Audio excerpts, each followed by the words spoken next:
If you love movies and movie discussions, you've come to the right place. Who am I, you ask? I am The Wiz! And I'm here today with a review of the 1954 Christmas comedy musical classic, White Christmas, starring Bing Crosby, Kaye, Rosemary Clooney, and Vera-Ellen, directed by Michael Curtiz.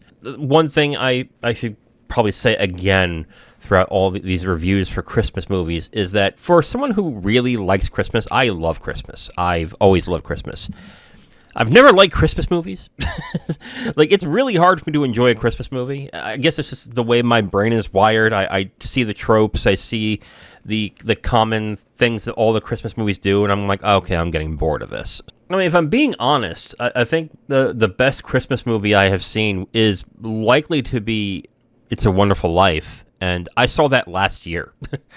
Like, just to show exactly how little I think about Christmas movies or how I enjoy them. Because honestly, a lot of them, again, are very tropey. They're not really that interesting to me. They're not really that effective either. It's strange because the Christmas movies, the way I am, because I like romance movies, I like dramas and stuff like that. Like, Christmas movies should be something right up my alley, but honestly, I've just never been a Christmas movie fan. So I guess this is going to go well for White Christmas, huh? So let's get into it. Let's get into the review of White Christmas, directed by Michael Curtiz. Now, before we get into the review, let's go into the plot. Bing Crosby and Kaye play a song and dance team that become romantically involved with a sister act team played by Rosemary Clooney and Vera-Ellen, and they just so happen to go to Vermont to be with the girls and to see how that goes, and they get tied up into a scheme to help their former commanding general revitalize his falling Vermont inn. Intermixed with the plot is a lot of song and dance numbers, a lot of music, some funny gags. It is very much an old school 30s and 40s musical song and dance movie. All right, so let me get to my first point about White Christmas. My first point is it's an incredibly charming cast. Like, all four of these actors are very good in this and very likable. And you want to watch them not only with their scenes of doing character work when they're doing dialogue and plot and everything, they also are very good as song and dance people. All the songs are very good in this movie, but the dance numbers, holy shit, the dance numbers are good. Specifically, Kaye and especially Vera-Ellen. Oh my God. Like, I gotta say, I have a weakness for people who are really good at dance, because when it's, especially on screen, so when they do it, and you see the physical exertion they're going through and how effortless it is amazing to watch. And some of the dance numbers of this movie are fantastic. It's highly entertaining, and the music is really good too. I really like the music in this. I never really was a fan of Bing Crosby, but like, I do like him as Bob in this movie. And I definitely like Kaye as well as Phil Davis. Like, very funny, very charming actors. And the females, Rosemary Clooney and Vera-Ellen, are really good too. There seems to be more of a focus on Rosemary Clooney's character, which, when the film goes along, you understand why. But I'll say this, though. Well, my favorite performance actually is Dean Jagger, who plays the former commanding officer that the guy everybody is trying to help in this movie. It is real easy to see why all the men want to help him, and all the people want to help because of how much of even though he's a very stoic, very to-the-point guy, he's also very charming. And then when the final scene happens with him, it is incredibly effective. It's more effective than the romance in this movie, which I thought the romance was pretty effective as well. Performances from the actors are really good in this movie. Very charming. My second point, which I've kind of already mentioned, is excellent dance numbers and sets. This movie has some very good dance numbers. I've already mentioned Vera-Ellen and how amazing her dancing is in this movie. And I think Kaye is also very good in his dance numbers as well. The different types of sets and numbers that they have, not even just with dancing, but also singing, is really well done and shot incredibly well.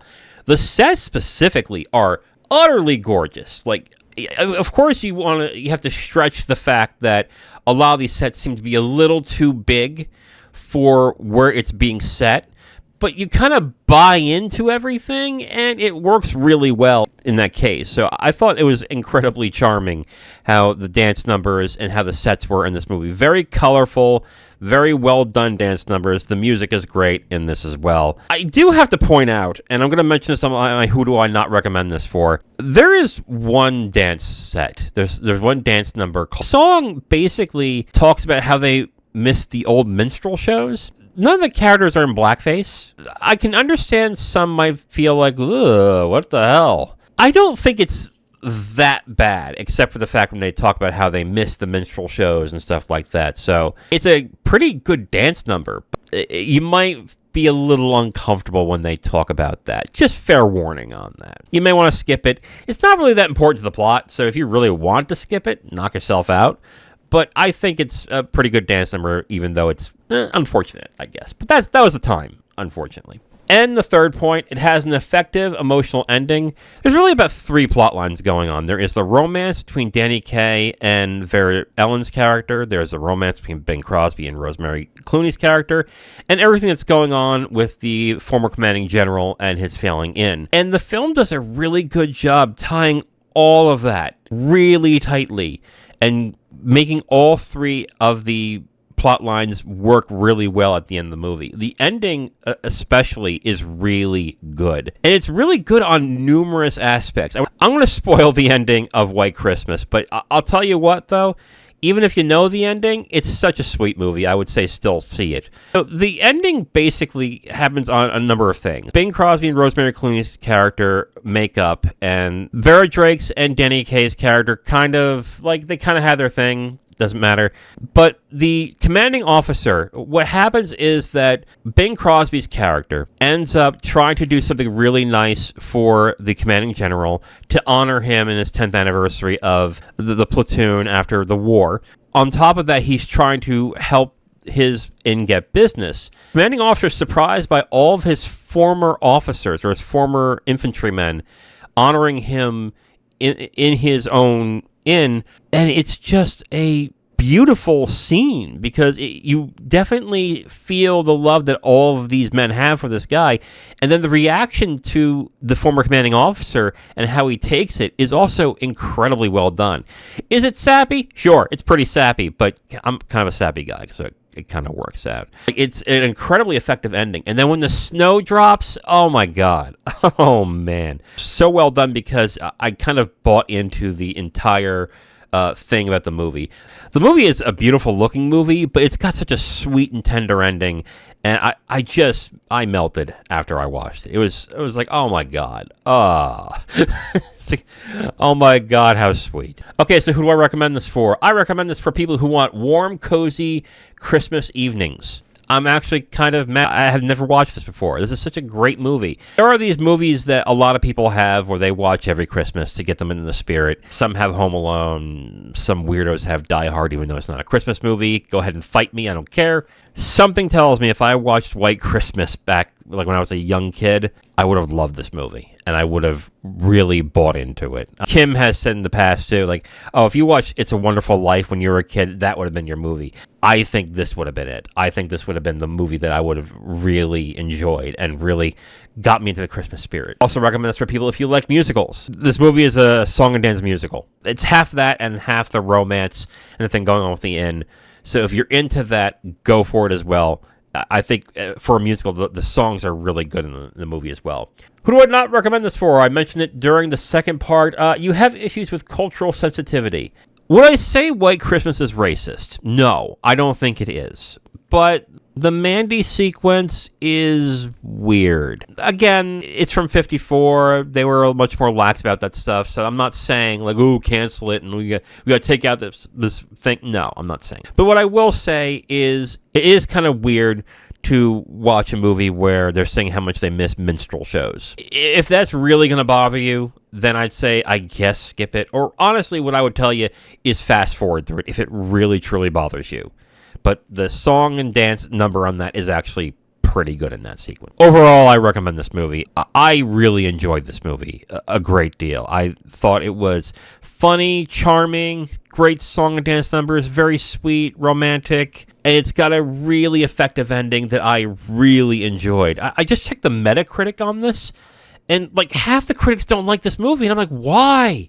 This is such a good movie. Oh, I usually agree with the critics. This is one I'm not going to agree with on this. So, yeah, overall, I recommend this movie. Now, if you want my full review on this movie, you can go to my website at IamTheWiz.com. You'll have my full written review right on the site, along with a link to the video that has this review that you've just listened to. Okay, so for Saturday, me and Kim are going to review Home Alone, directed by Chris Columbus. Tuesday is going to be the end-of-year film grab bag, and I'm going to watch Gillian Anderson's version of Little Women from 1994. Apparently, it's one of Kim's favorite movies, so I'm going to check that out. Wednesday, I'm going to do a list on my 10 most thought-about first watches of this past year. This is not my favorite movies. This is going to be the films I still think about after I've watched it. Thursday. Okay, so here it comes. Thursday, I'm going to watch something that I probably should have a long time ago. I am a fan of this director. Almost every movie I've seen of his, I've actually really liked. But of course, I haven't seen his most famous film, so I'm going to take care of that now. I'm going to watch Akira Kurosawa's Seven Samurai. I know I haven't seen it, and I've said I would, and I think now would be a great time to check that out. So I'm going to watch Seven Samurai on Thursday. All right, so tune in next time. On Saturday, me and Kim are going to review Home Alone. Tuesday, I will review the 94 version of Little Women. Wednesday, the most thought about first watches of 2023. And Thursday, I will review Akira Kurosawa's Seven Samurai. I am The Wiz, and I'll talk to you next time. Bye.